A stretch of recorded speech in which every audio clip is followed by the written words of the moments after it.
Damascus in Syria is one of the oldest inhabited cities in the world. People have lived here for as long as history records. Its ruins are testament to the civilizations that have existed here, from the Greeks to the Romans, the Jews, the Christians, and the different Islamic dynasties that have succeeded one another.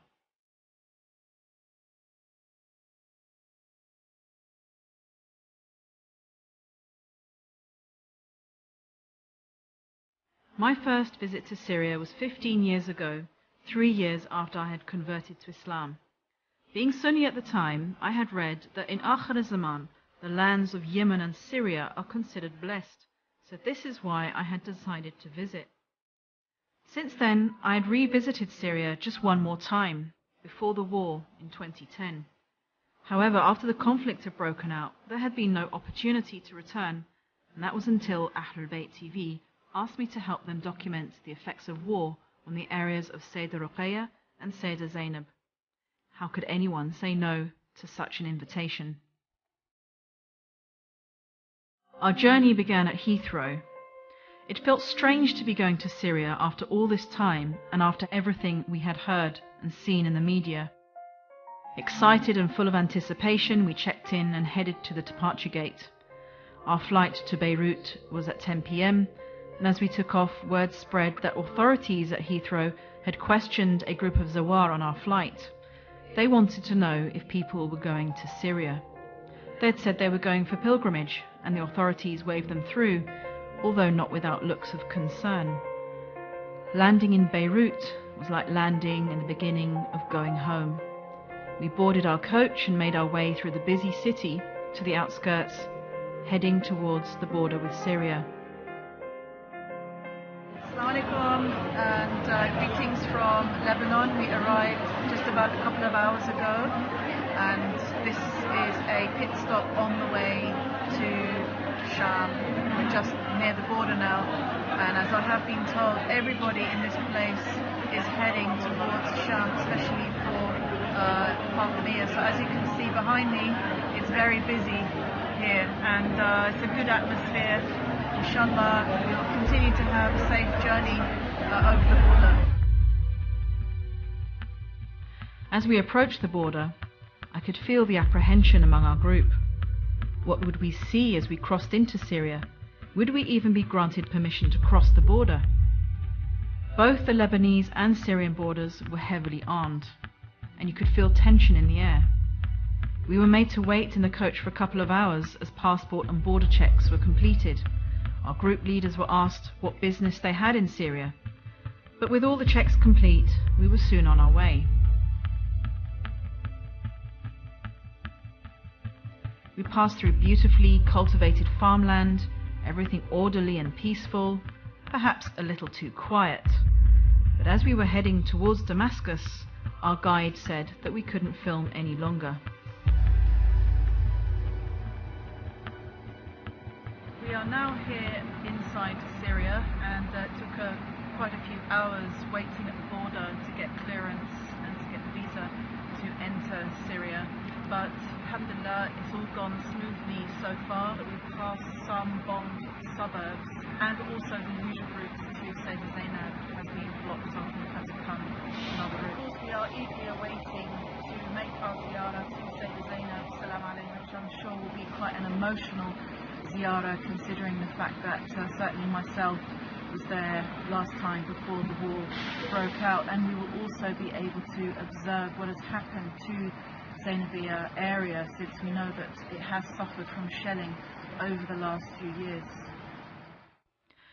After having something to eat in this virtually empty hotel, I then headed to my room for rest as I was exhausted from the journey. This is Monday morning, and we've had some time to rest yesterday. On Sunday, when we arrived in Syria, we were actually requested to stay at a government-owned hotel, and we weren't able to move straight to the hotel that we have actually booked. So we had to spend one night here. It's quite a surreal experience. It's a very plush hotel. It's got a very luxurious reception. It's in a beautiful location, very quiet, very peaceful. but actually taking a closer look at some of the tile work on the outside of the hotel will tell a different story, as closer up you can see that there are actually bullet holes spattered over different sections of the hotel. So this is just a reminder of what has very recently taken place here, and of course very many untold stories that have yet to be revealed. The bullet holes spattered all over the building made me see the tranquil land around me very differently. We were in a country at war, and this hotel stood on government territory. There were patched up holes from mortar explosions in the car park, and this was a testament to the harsh reality that we had seen. But still, our journey had only just begun. Soon we were walking the old streets of Damascus. This is one of the world's most beautiful ancient cities. It felt really good to be back. It was bustling with people continuing their lives as they had always done, in spite of all that had happened. Those that had fled the war had also come here from other cities. But it was still exactly as I remembered it after all these years. There is something that comforts the soul about a place that doesn't change. And before long we were at the blessed doorsteps of Sayyidah Ruqayya Salam Alayha, the orphan daughter of Imam Hussein, who died here in captivity after the tragedy of Karbala. The courtyard was strikingly tranquil. What a blessing and an honor to bask in this tranquility, to feel the mercy of peace resonating here. Before the war, coming to Damascus had been so easy, and perhaps we had taken it for granted. Being here now was like stepping back in time, with the feeling of sanctuary that is only present at the resting places of the Prophet's family. Every moment was truly precious.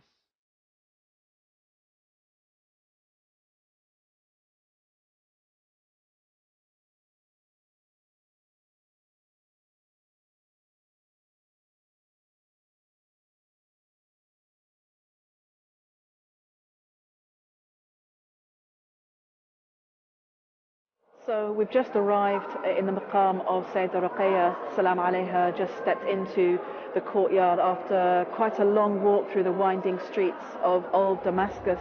As we're passing through the roads, we're looking at how everybody is, what is the situation with people in this war.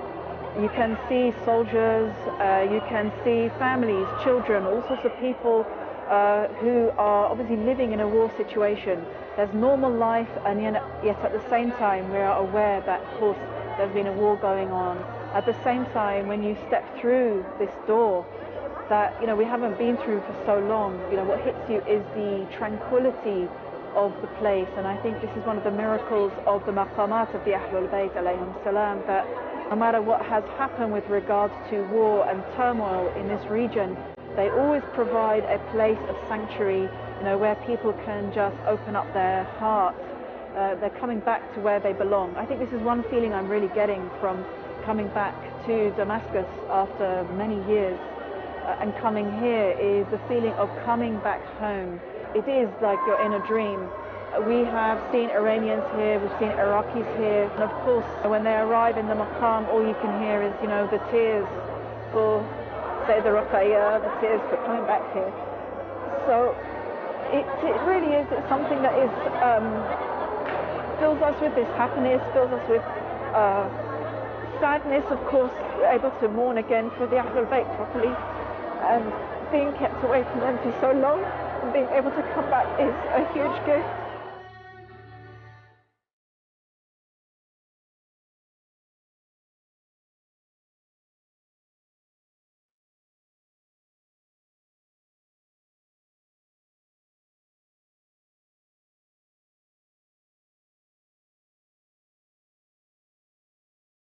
I wanted to take time to appreciate every inch of the shrine, every small piece of tile work. It was just as beautiful as I had remembered it.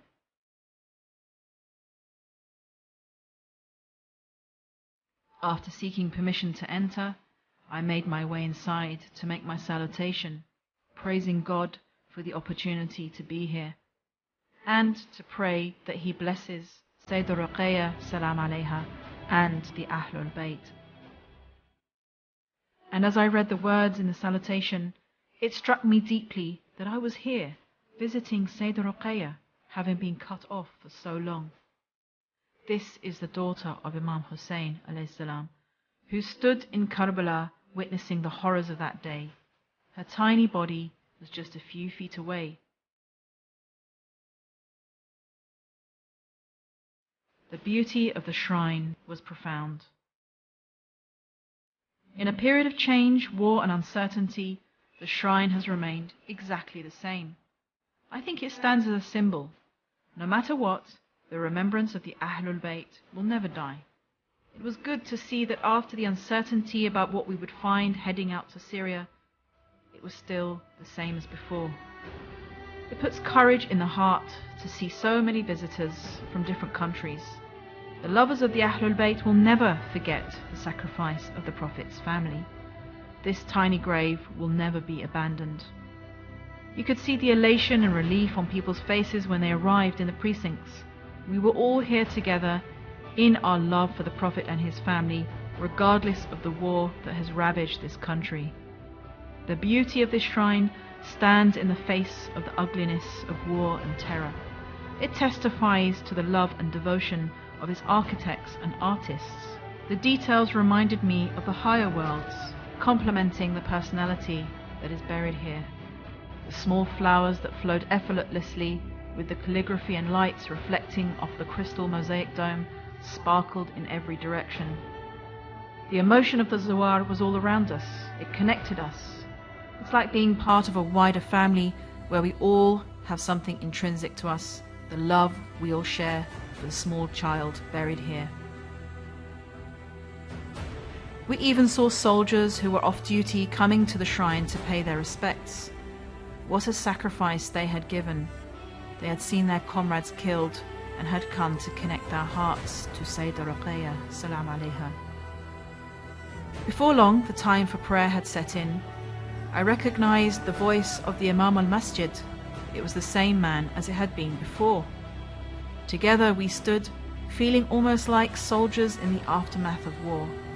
After all the horror stories, we were still standing here.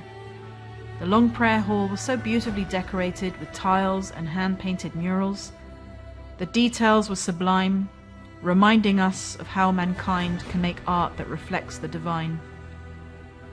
The painstaking efforts to create was touching. I thought back to a time when this hall would have been filled with people. God willing, it's only a matter of time before visitors will.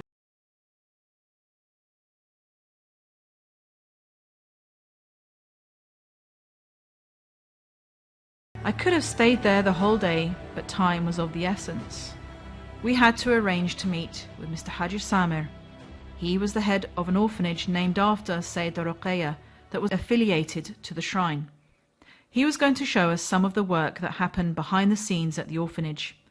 We followed him through the winding alleys of old Damascus until we reached a narrow alley with a distinct sign up above, Dar Sayyidah Ruqayya.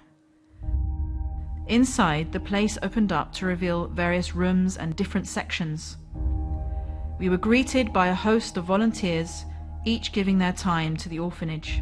We were led to the first classroom, where young children were sat together in groups. Intrigued, they wondered who we were. I hoped that they weren't frightened to see us with our cameras. After all, many of these children had lost parents in this conflict and were suffering from the trauma of war. نحن أيتامنا كلهم من سوريا، أيتامنا من مدينة دمشق ومن بعض ريف دمشق. نحن بحدود 60% تقريبا أبناء شهداء، وفي أبناء يتامى عاديين كمان.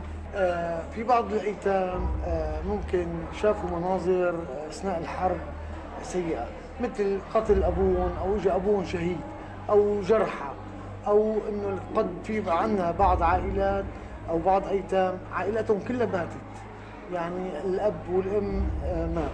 هلا نحن هذا الكلام طبعا عم بيتعالج نفسيا للولد أو البنت الصغيرة.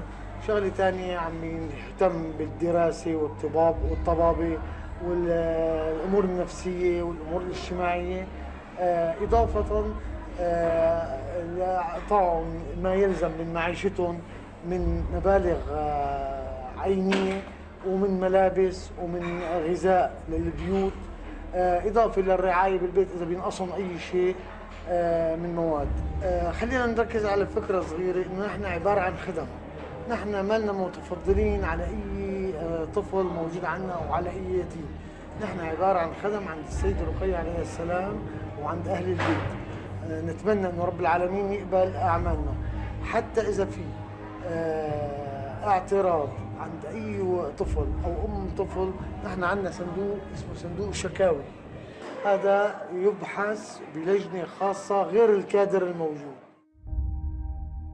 Sister Zahra was in charge of the psychological well-being of the orphans, and she took on cases of greater difficulty. بالنسبة للأطفال، الأطفال حساسين كتير.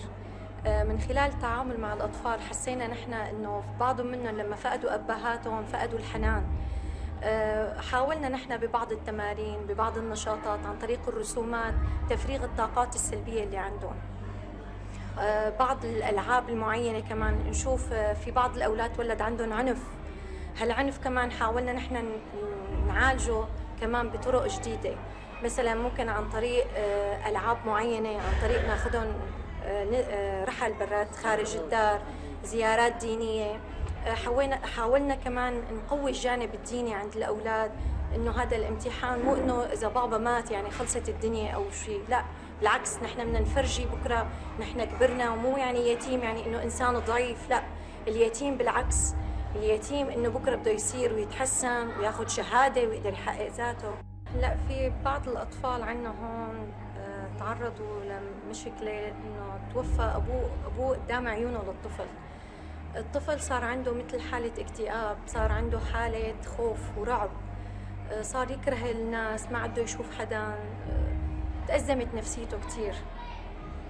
حاولنا نحن نحاول نقرب منه أكتر وأكتر، نعمل معه جلسات أكتر، نفرجيه على أفلام كرتون مثلا، بعض الأفلام الدينية، إنه السيدة رقية هي مثال كمان للطفلة اللي كمان والدها استشهد، وإنه قديش هلا هي معزوزة أمام الجميع، زيارات مقدسة بالنسبة لنا. الحمد لله بلش يتحسن شوي شوي. كل ما لنا الكادر كامل، يعني كل أخت من أخوات بالدار صارت تتعاملوا بطريقة بحيث تعالج فيه سلوك معين حتى نقدر نرفع من سويته، ثقته ونزيدها بنفسه. بلش يتقبل الآخرين، بلش يشتغل شوي على حاله. تقريبا هلأ تحسنت كثير أوضاعه. نحاول الأم إنه مو هي توفى زوجها خلصت الحياة عندها، لا، حاولنا نعمل هون بالدار نشاطات للأمهات حتى نخرجهم من الواقع المأساوي اللي هن فيه، مثل دورات الصوف، دورات القرآن، دورات الخياطة. بالإضافة عنا المجالس الدينية. المجالس الدينية لما بتقعد الأم وبتبكي فيها المجلس بتفرغ الطاقة السلبية اللي عندها، ترجع على هالبيت تتغير شوي نظرتها ببيتها. وكمان في عنا جلسات إرشادية، تفريغ، حكينا عن طريق التفريغ بالرسومات أو بالكتابات. بنجيب مقاطع فيديو بنفرجيهم إياها عن طريق النت كمان بالشاشات.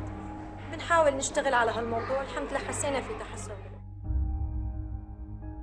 We also managed to speak to some of the children and to hear their stories firsthand. كان 3 أيام بيروح على اللجان، 3 أيام بيرجع. بهال3 أيام اللي كان بالبيت فيهم، اليوم الثاني دقوا له في استنفار. راح أنا وأخي كنا بالمدرسة. كان قاعد هو وبابا عم يفطر هو ورفقاته. هجموا عليهم. ابن خالته لبابا طلع هو عم بقوس، اجته طلقة بصدره. بابا ما تحملوا هالمنظر، دغري طلع مسك الرشاش وقوسهم كلياتهم اللي قدامه. هو عم يحط الرشاش على الأرض مشان يمسك ابن خالته. اجا قناص، فاتت من هون وطلعت من هون، انفجرت جوات راسه. بعدين وقع بالأرض، ما قدروا يسحبوه أبداً، حتى ما راح القناص حتى سحبوه. أنا فرحانة بنفس الوقت زعلانة، فرحانة إنه هو شهيد، مرتبته عالية بالجنة. زعلانة بنفس الوقت إنه هلا ما عتقدر تشوفه، ما عتقدر تشوفه أبداً. حتى ماما كمان كتير انهارت عصبياً. صرت أشوفه بالمنام، في بالليل عم ببكي لأنه ما عاد تشوفه، ما عاد تقدر تشوفه، بس نفس الوقت أنا فرحانة إنه هو شهيد، يعني مرتبته عالم بالله. أنا من دمشق. أبي كان مع حزب الله في سيدي مقدار. أول أبي تصاوب بالقناص، بقلبه إجت الرصاصة. أول شيء قالوا لنا أن تصاوب بالمشفى هو، لحتى أجينا لهون قعدنا بالبيت وجابوا لنا مستشفى طلع. اجيت لهون ومع رفقاتي وحسيت يعني بروح اجتماعية ويعني مع رفقاتي صرنا ننبسط مع بعض وبالعطلة انتصافية. اجينا من أول شيء بنجي بنصلي بالغرفة بنصلى، بعدين بناكل مع رفقاتي وكل واحد بيروح على صفه حسب الصفوف، وبيساونا نشاطات ترفيهية. رحنا على التاون سنتر وياخذونا رحلات، وعلى مقام السيدة رقية في نحضر دعاء الندبة الصباح. ما حسيت بالوحدة. ايه طبعا اعطتني قوة، هي انه حتى ابوها كان شهيد، اكيد مرتبته عالية عند الله، وحتى انا انه هيك كمان شعرت بالقوة انه يعني رح مارس حياتي كمان، يعني ما رح قد ما عملت اي شيء ما رح يرجع هو، رح مارس حياتي وعادي يعني. طبعا هي اعطتني قوة. Incidentally, I grew up without a father also, from the age of 2. هي كانت كمان يتيمة بدون أب يعني. The orphanage also provide the children and their families with rations, including meat and poultry. They have also acquired the lease to a hotel that they now use to house homeless widows and their children. That evening, we returned back to our hotel and were then moved to another hotel opposite the shrine of Sayyidah Zainab, salam alayha. We went for ziyarah, but were still waiting for permission to film the shrine. The level of security was unprecedented. The area felt like a garrison with roadblocks and soldiers everywhere. It felt tense, but safe at the same time. After all, we were standing at the shrine of Sayyidah Zainab. With permission to film still pending, the next morning we headed to Bab al-Saghir. Permission here was also restricted. However, Haji Samar managed to pull some strings and we were given very brief access. Bab al-Saghir represents one of the old gates to the original city, and it has been a graveyard ever since. There are a number of noble personalities buried here, from Hadrat Bilal al-Habshi to Hadrat Fadha. We were not allowed to film at the graveyard itself, but were given access to the shrine where the heads of the martyrs were buried. A number of high-ranking scholars and historians are convinced that this is where the heads were finally laid to rest after being brought to the court of Yazid. Narrations suggest that the head of Imam Hussein alayhi salam was returned to Karbala, but the remainder of the heads were buried here. It was a shame that we had such little time here, yet in those moments the heart connected to these special names. Here we were in the vicinity of the greatest companions and martyrs of Islam. Bab al-Saghir also has the maqams of Sayyidah Kulthum and Sakina bint al-Hussein. Debate remains as to whether they were actually buried here. However, the shrines stand as a symbolic testament to their contributions at the very least, especially Kulthum. She went through all the struggles and trials of Karbala, but I feel she isn't remembered as she deserves to be. After Bab al-Saghir, we headed towards the Umayyad Mosque. I'm standing in front of the Amawi Masjid, where, as we know, the head of Imam Hussein salam was kept. We have asked for permission to film inside, but it's not allowed, and there's still quite a lot of nervousness around about us filming outside. As you can hear, there are some thunder sounds behind me, which is not really thunder. So we've just come here to pay our respects. Those sounds of thunder were artillery fire some 15 kilometers away. And on that particular day, shelling continued into the night. Upon entering the gate, our producers and contacts on the ground managed to obtain clearance to film very briefly with personal cameras and not any high-definition equipment. The empty courtyard of the Umayyad Mosque was still as grand as I remember it. I wondered how the women of the Ahlulbayt would have felt entering it, filled with people celebrating their capture, unaware of who they really were. How mighty and pompous the Umayyads must have felt in their palaces, and, ultimately, how far did they fall when their rule came to an end. There are a number of significant features at the Umayyad Mosque. We first made our way to the chamber where the head of Imam Hussein alayhi salam was kept. The heads of other martyrs were kept separately, but inside the same chamber. Narrations state that the fourth Imam alayhi salam prayed here in the same chamber while being held captive. It is enshrined, and again is exactly as I remember it after all of these years. As I stepped outside into the marble courtyard, there was a group of mourners from the UK.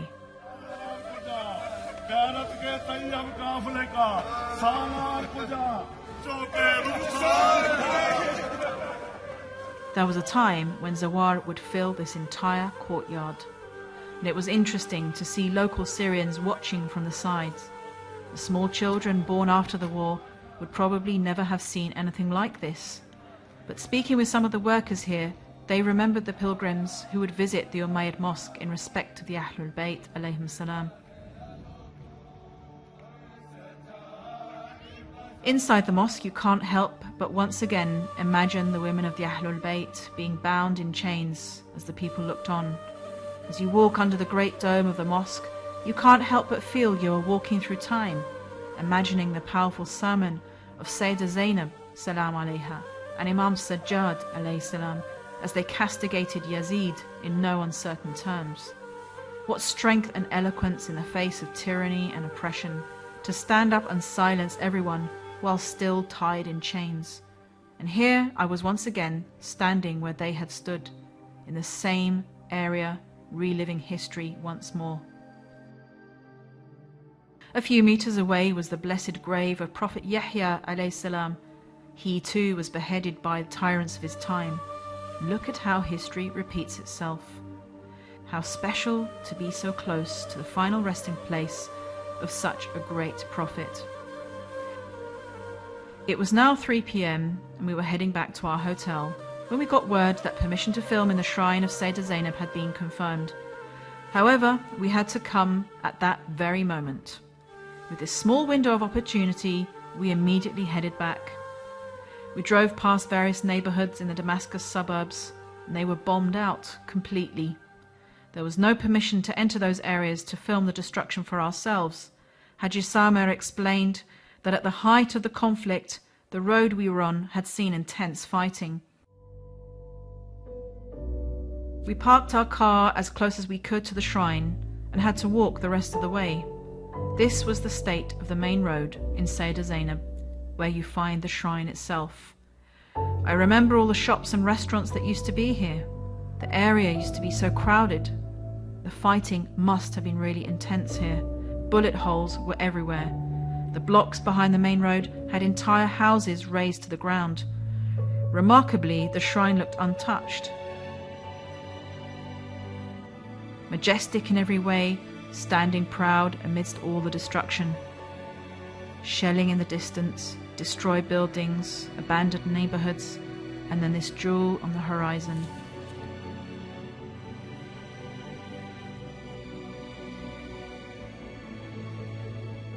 Just being here in a time of war and conflict, being able to come and pay my respects, I felt truly humbled. This was the lady who bore so much difficulty and suffering that they named her Jabal al-Sabr, the mountain of patience. She gave everything for Islam. She sacrificed her children, her brothers, and even herself to defend Imam Sajjad alayhi salam. She rocked the courts of Ibn Ziyad and Yazid while still in chains. Her words echo across the world year after year as we remember her courage. And here I was, standing in the midst of her final resting place. What an honor, what a privilege to address my salutations so close to her resting place. And God willing, through her intercession, the grip of war will ease, freeing the people from this unnecessary conflict.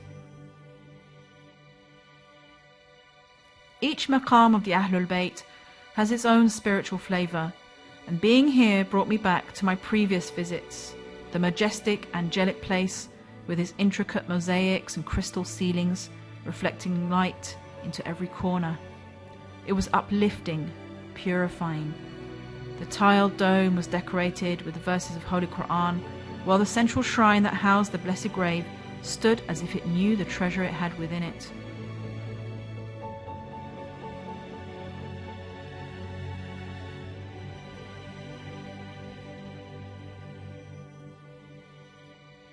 It was wonderful to see the passion and devotion of so many pilgrims. For far too long, lovers of Ahlulbayt alayhim salam were kept away from this piece of heaven. I can only pray that Allah accepts our visit and allows us to return once more.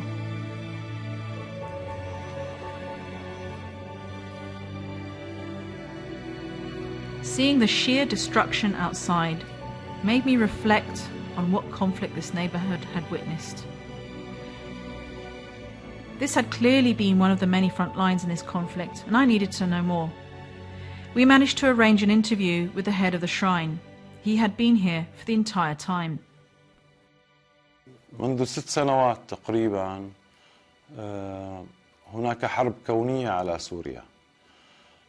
خلال هذه المدة الطويلة تعرضت البلاد لهجمة من كثير من الدول أثرت على معظم نواحي الحياة في سوريا، ومنها بالطبع مقام السيدة زينب عليه السلام. فالزوار الذين كانوا يقدمون من معظم دول العالم أصبح عددهم قليل جدا خلال فترة الأزمة. الآن من حوالي 2 أو أكثر تحسن الوضع بشكل ملحوظ. بالطبع منطقة مقام السيدة زينب كالكثير من المناطق في الجمهورية العربية السورية وصلها الإرهاب. الكثير من القذائف نزلت في صحن السيدة زينب. الكثير من الطلقات النارية أثرت في جدران هذا المقام، ونحن تركنا بعض الآثار دليل وغطينا بعض الآثار أو رممنا الآثار المختلفة. استشهد عدد من الأشخاص في مقام السيدة زينب، ومن بينهم خدم والمدير الإداري السابق استشهد في هذا المقام بقذيفة صاروخية وقعت على المقام. فتعرض المقام مثل بقية المناطق لهذه الاعتداءات. الحمد لله الآن منذ أكثر من 2.5 أمورنا بخير وجيدة جدا، والوضع آمن في كل المنطقة والحمد لله. The manager's time was short, and we wanted to know exactly what had happened here. After much perseverance, we were able to meet the head of security at the shrine. He was a Hezbollah general who had been part of the coordinated operation to liberate this area and to maintain the security and control of the entire Sayyidah Zainab district. بقلب المعركة المسلحين الإرهابية هجموا على ضواحي دمشق.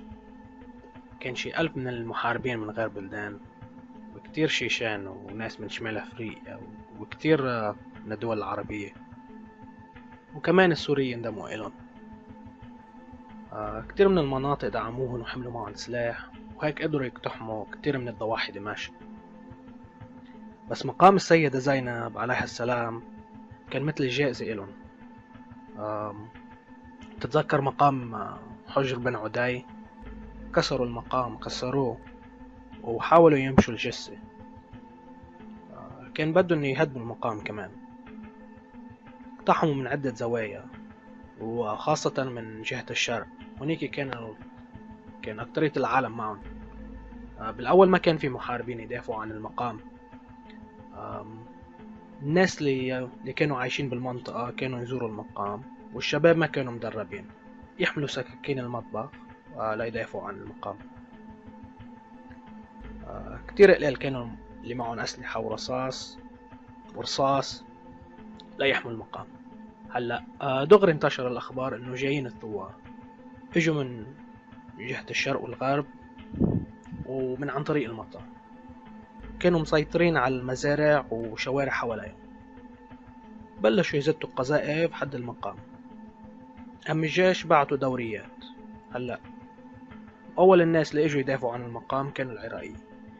بعد كم جمعة اجوا اللبنانية والأفغانية والإيرانية والباكستانية، كلهم اجوا يدافعوا عن المقام. هلا كتير منهم كانوا مجاهدين سابقين أو ناس حسوا حالهم إنه لازم يساعدوا ويعملوا شيء. الحزب بعت مجاهدين وجنرالات مثله. قدرنا نقدم خطط استراتيجية وتكتيكية لتنظيم الدفاع. متطوعين كانوا مدربين ومسلحين. القتال عند السيدة زينب كان مكثف. كتير ناس ضحوا بحياتهم دفاعا عن المقام، الله يرحمهم. ما بتعد الناس اللي عايشين برا بيعرفوا الصعوبات حقيقة، بس انت روح وزور المقبرة ورح تعرف. بس طلع على البنايات من شارع العام. نحن عم نحكي عن معركة كبيرة مع كتير قتلى من الجهة التانية، بس الله هو الضمان. نحن شايفين كتير من المعجزات هون، لازم تشوف بعينك لتصدق حياتك. القذائف اللي بتتصاوب على المقام ما بتتفجر، كانوا يطبوا بالصحن الحرام وما يتفجروا. طلع فيه انت مبين مش مدقور، يعني طلع فيه انت مبين مش مدقور. والمناطق اللي حواليها كلها للمقام مهدمة. حتى بالأيام الأولى لما ما كانوا الشباب اللي بلا تزريب عم بيحاموا، كانوا بالليل يقوصوا على جهة الشرق بلا ما يعرفوا حالهم شو عم يعملوا. والصبح لما ما يفيقوا كانوا يرجعوا يشوفوا شو صار، يلاقوا انه قاتلين المقاتلين واللي مدربين ومش مدربين، والباقي كان يهرب. يعني معجزات هيك كانت. حتى من بعد تنظيم الدفاع مساعدات الجيش، المعركة ضلت 2 لحتى انتهت. بعد في كذا حي محاصر، وبنعرف كتير من يعني هن وين ساكنين ومين اللي بيدعمهم، بس نحن محاوطينهم.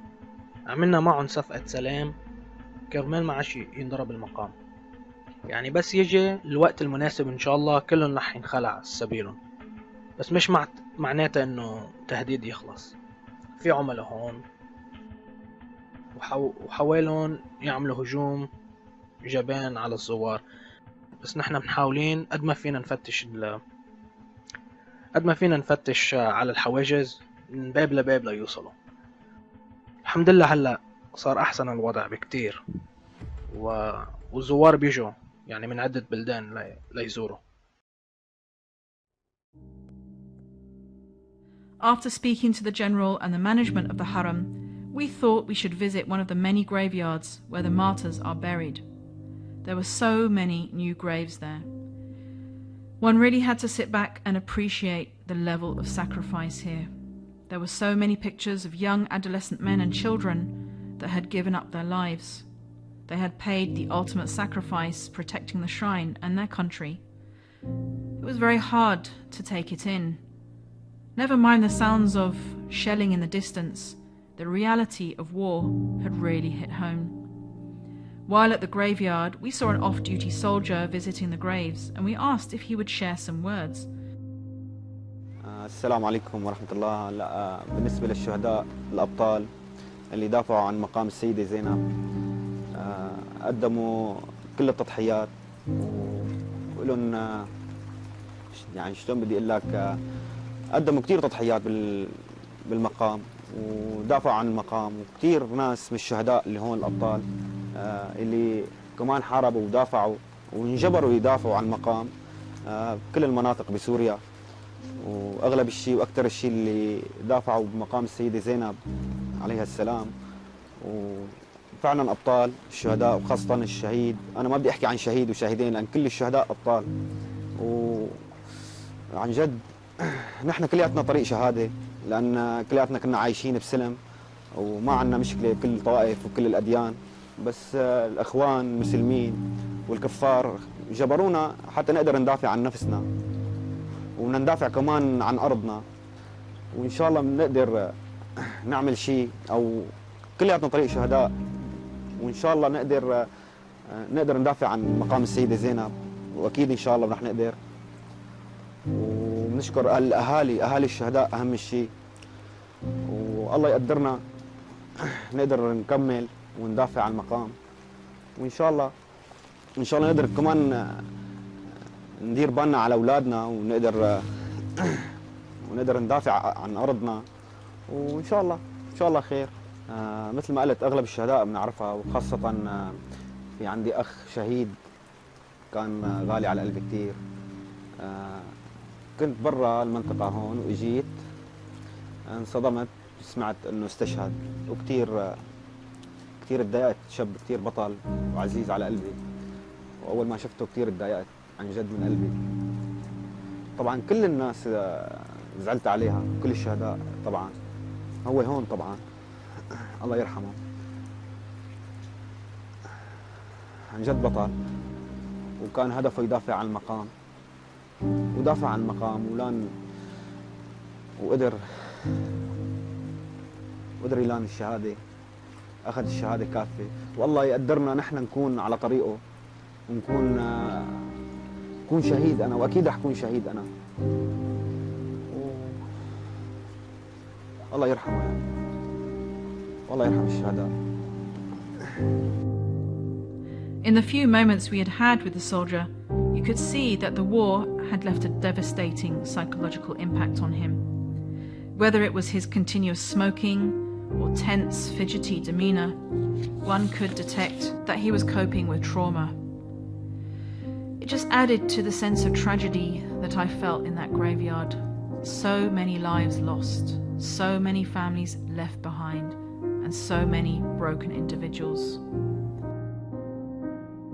It really should be something almost wajib for Zawad to do when they come here to visit the maqam of Sayyidah Zainab salam alayha, to also come here to the graveyard and to say Fatiha for all of those who have been killed. You can look at their faces in the photos and you reflect upon what their future would have been if there hadn't been a war. And on the one hand, while of course it is the highest honour to become a martyr, to fight for a just cause in defence, at the same time there are generations being lost for the future. The moment that someone is killed, the moment that a life is taken is a second, is a few seconds or a few minutes, but that is going to change the life of a family forever. The cost of the lives that have been given has really hit us since we came to this graveyard. It is hard not to choke up, and we really do, owe those who have given their lives, especially those who are, so young, 14, 15, 16. It's almost embarrassing to think that there are children that are laying down their lives. And as one of the brothers was saying here also, as we were talking about how the plan is to really weaken the whole region, to weaken Iraq and to weaken Syria, they were saying that, of course, not only to weaken the countries economically, but also to put them back to such a situation that there's no educational facilities for the children, there's no infrastructure for work. And as one of the brothers was saying here, that our country has been put back 200 years. Whole generations of children who are now going to be struggling with an education. And this is something that we need to bear in mind. And as I have said with regards to the orphans of Iraq also, this is really going to be an obligation upon all of us till the day we die.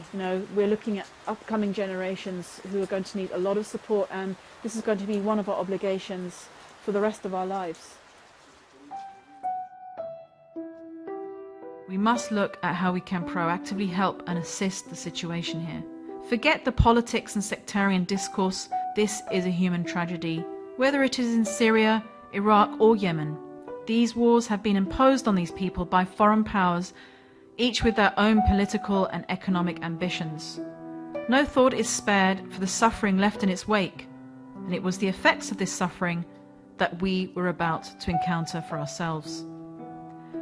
About a 20-minute walk away on the other side of Zainabiyya was Madrasa Imam Sajjad alayhi salam. Unlike the neighbourhoods that had been shelled and destroyed, this side of Sayyidah Zainab was heavily populated with refugees from different parts of Syria. The Madrasa of Imam Sajjad alayhi salam was one of the main orphanages here in Sayyidah Zainab. Many of the widows and orphans had lost their breadwinners defending the shrine and the surrounding areas. Like Dar Sayyidah Ruqayya, they have classes for orphans and also provide a stipend for families that have registered for assistance. They managed to get us an interview with one of the widows they assist. Her husband had died defending the shrine, and she now looks after the children alone. كانت حياتنا كتير منيحة وما كان في شيء علينا ناقص، فهاي الأزمة إجت وصار كتير مشاكل وكتير صار هون في ضغط بالمنطقة، وهو أول شخص وقف هون مع الشباب حماية دفاع عن المقام السيدة زينب، وضل سنتين. أول ما بلش باللجان ما كان يقبض أي راتب ولا أي مساعدة يعني. يوم اللي استشهد المبنى يلي بدهم يقتحموه نظفوا وعساس نظف، فكان في واحد إرهابي متخبي ما بعرف وين، فطلع الإرهابي قوصه رصاصتين ببطنه وواحدة بإيده، استشهد بغربة، والوضع كان كتير يعني سيء وتعيس لآخر درجة يعني بهداك الوقت. كان عندي محمد علي عمره 1.5 سنة، حوراء لسه كانت مو خلقانة على الدنيا، كانت لسه كنت حامل 7 أشهر. محمد علي كتير كان محمد علي كتير عذبني وكان يبكي كتير بدون سبب، يعني يضل يبكي ويسأل كتير بدي بابا بدي بابا. كان كتير نفسيته تعبانة.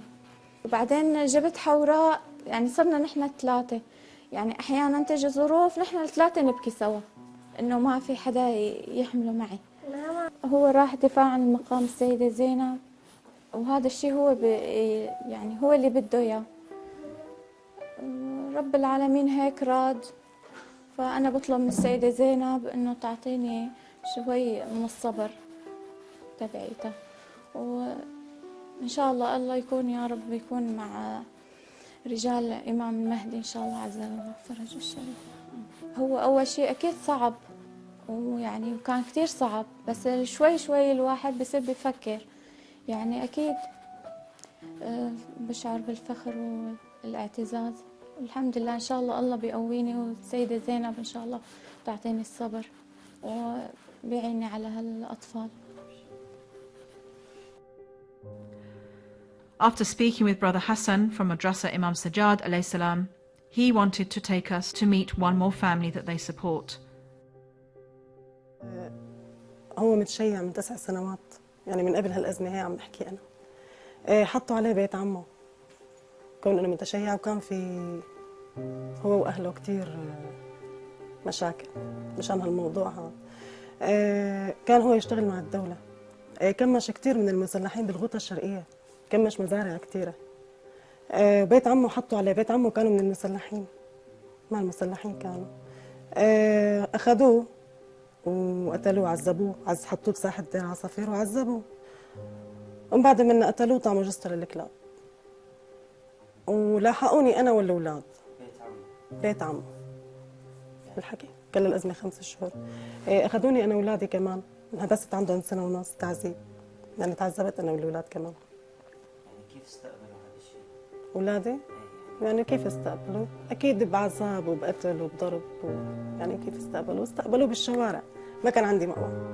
أول ما أخذوا جوزي ما كان عندي مأوى. من بعد ما طلعنا جيت لهون على الست، ساعدوني جماعة المقام، ساعدوني كتير. أول شيء جماعة المقام ساعدوني ببيت وسجلوني أول فترة بالإمداد.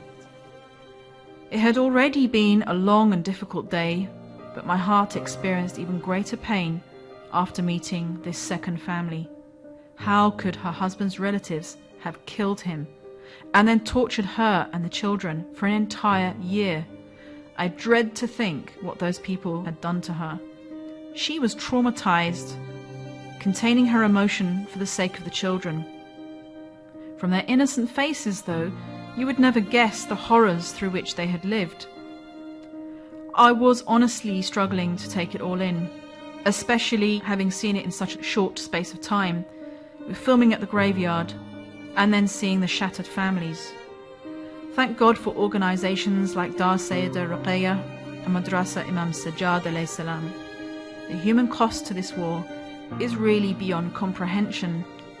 We'd been here only for a few days, and these people are living with this war.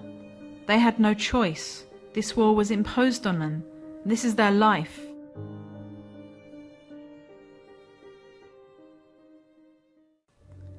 On our final day, we managed to visit the blessed shrines once more, and in all the pain and suffering, they remained a place of solace and light.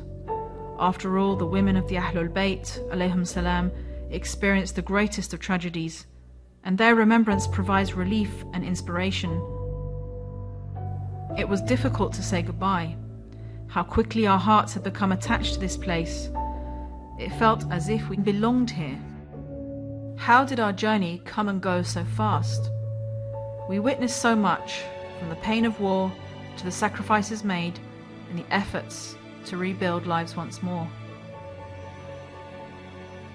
We had also met some remarkable people in our group travelling with us. There were people of different ages, from different areas in the UK, and they had bravely made the decision to travel to Syria despite the war, but they'd really taken it in their stride.